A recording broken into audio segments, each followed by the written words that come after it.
Há 29 anos atrás eu conheci o Edésio. Acho que eu tinha 17 anos, mais ou menos. Eu já convivi um pouco na Universidade Federal. Meu irmão participava já de alguma coisa na política, o Xixo, e foi através dele que eu conheci o Edésio e a Zélia.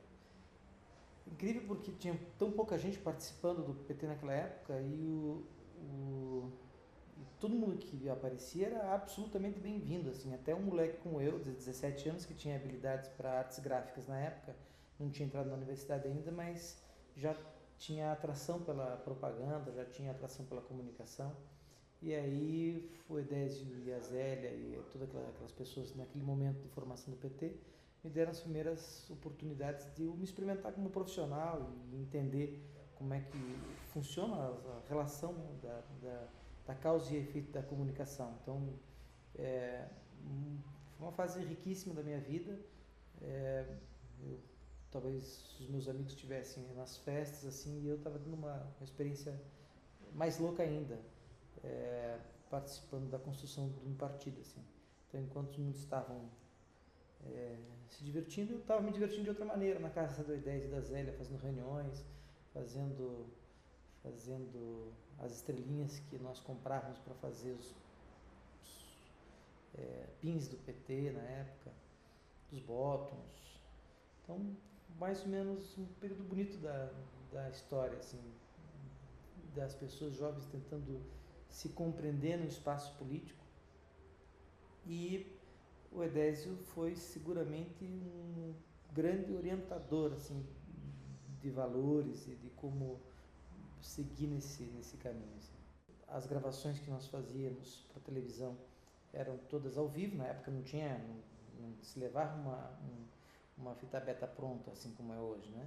Na época você entrava no ar ao vivo e alguns já podiam levar algumas gravações, mas nós do PT não tínhamos nunca recursos para isso, mas tínhamos um Edésio Passos que era quente no discurso, e aí ele ensaiava umas duas, três vezes um texto, e aí a gente montava um cenário com uma bandeira pendurada por trás. Era um verdadeiro horror, assim, o nosso cenário. Mas era o que a gente tinha na época. A gente errava, terminava antes do tempo, ou era cortado no meio do discurso, não dava para dizer, então tá, muito obrigado pela atenção, obrigado e boa noite. Não, a gente às vezes era cortado no meio do discurso, assim, mais por erro de gestão da nossa própria informação, assim. Em que pese que o Edésio errava muito pouco, assim, ele lia 3 vezes um texto e a partir dali ele fazia o discurso dele de 1 minuto e meio, 1 minuto e 40, não lembro bem quanto eram os tempos, assim, mas fazia o texto ao vivo, assim. Então, participei de todas as campanhas do Edésio, de governador, depois prefeito, depois deputado de novo, depois senador.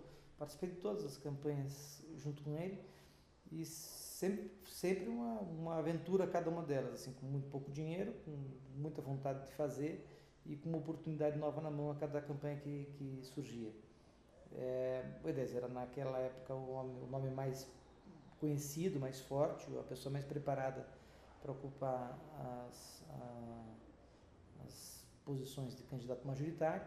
Então, sempre foi uma responsabilidade muito grande, assim. Então, o Edésio sempre concentrou também a ajuda de diferentes publicitários e todos nunca brigaram.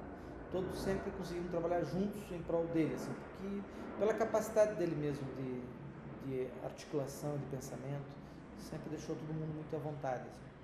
O Edésio moldou a parte final do que eu sou, eu acho.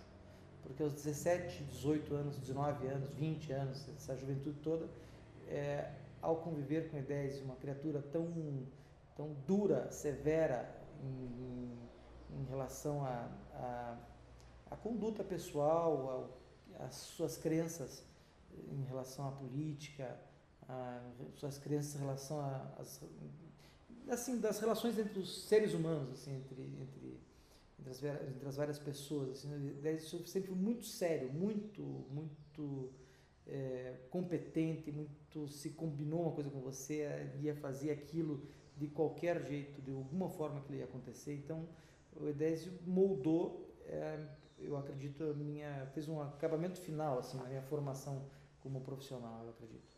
O Edésio nunca foi uma pessoa afetada, assim, porque se transformou numa criatura conhecida, etc. Não, não. Aliás, é o mesmo desde quando eu conheci até hoje, é a mesma pessoa.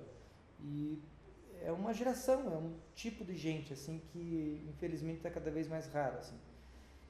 Eu me lembro de uma campanha que tem uma passagem que é engraçada, assim, que no meio de uma reunião cheia de gente sobre como deveria ser a campanha, era a discussão, e aí tinha algumas pessoas que discutiam assim, quais seriam as boas bandeiras para o pessoal das vilas, outros falavam, não, mas não pode esquecer das pessoas do meio cultural, tem que ter proposta também para essa turma.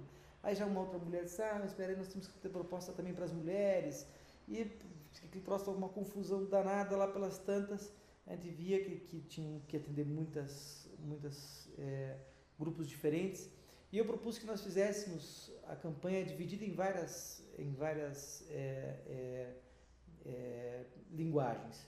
Então ia ter basicamente duas, na verdade, uma voltada para as vilas, para as fábricas, que era um tipo de discurso, e até um tipo de apresentação gráfica assim, mais simples, e um outro material que era para o pessoal da cultura, para o pessoal das universidades, e aí propus então fazer dois materiais diferentes, esse já mais sofisticado, com apelos criativos mais interessantes e tal.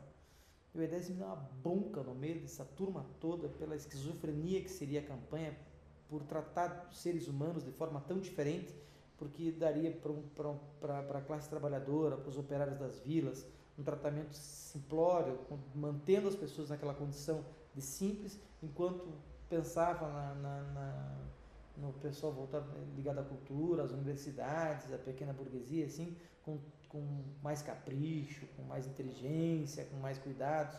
Levei uma bronca pública no meio de uma reunião com 30 pessoas.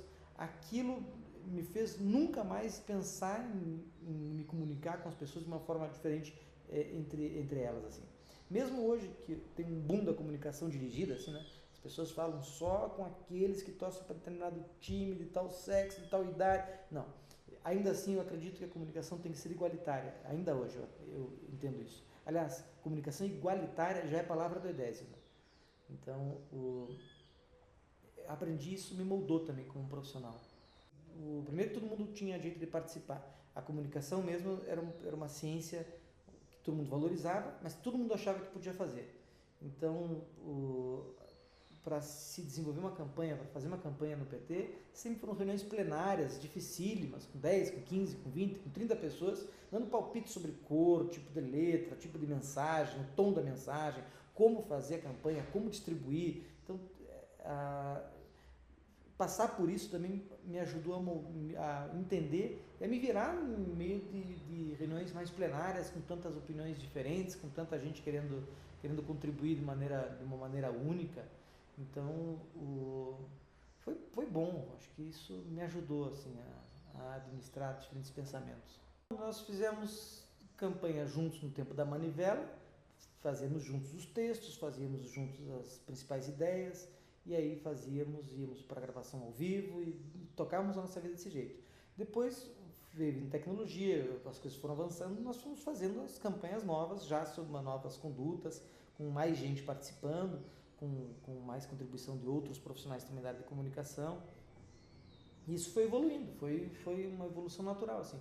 O Edésio foi eleito, nós tivemos uma missão importante, que foi um deputado constituinte, fez um mandato que eu achei que valeu a pena, que contribuiu objetivamente com a sociedade brasileira.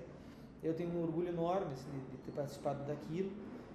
Fiz as campanhas também da Zélia, que eram campanhas bem mais fáceis de fazer, porque a Zélia não é menos séria, mas é mais doce, e é mais fácil trabalhar com a Zélia do que com a Edésio, né? Então, depois com o André, eu herdei o André, porque enquanto a gente fazia reunião, tinha um moleque que ficava correndo em volta da mesa, incomodando, que era o André. Então, esse menino se transformou nesse homem sério, correto, que dá orgulho hoje, assim, né? A Guedes hoje é uma empresa tida como vanguarda em uma porção de coisas, que inova em tantas outras, que pensa e que tem uma ação comunitária fortíssima. Assim, nós temos na nossa história campanhas que mobilizaram a cidade, que mobilizaram o Estado, que foram importantes para a nação. E não foram campanhas remuneradas, não foram campanhas feitas para algum produto, não. Foi campanha de ideia, foi campanha ideológica, foi campanha de foi campanha transformadora. E isso veio embarcado no DNA de ter sido um petista fundador, assim, de ver o mundo de uma maneira diferente, de ser criticado duramente por isso e ainda assim permanecer e acreditar que nós estávamos fazendo a coisa certa. Não era fácil ser do PT nos anos 80, assim, não era fácil. Então, hoje também não é muito fácil, mas eu posso te garantir que era muito mais difícil ser petista nos anos 80. Assim. Nossa, o Edésio é meio que um pai político para muitos da minha geração, assim. Então, eu acho que aos 17, 18, 19, 20, 21 anos, assim, eu era mais velho do que eu sou hoje.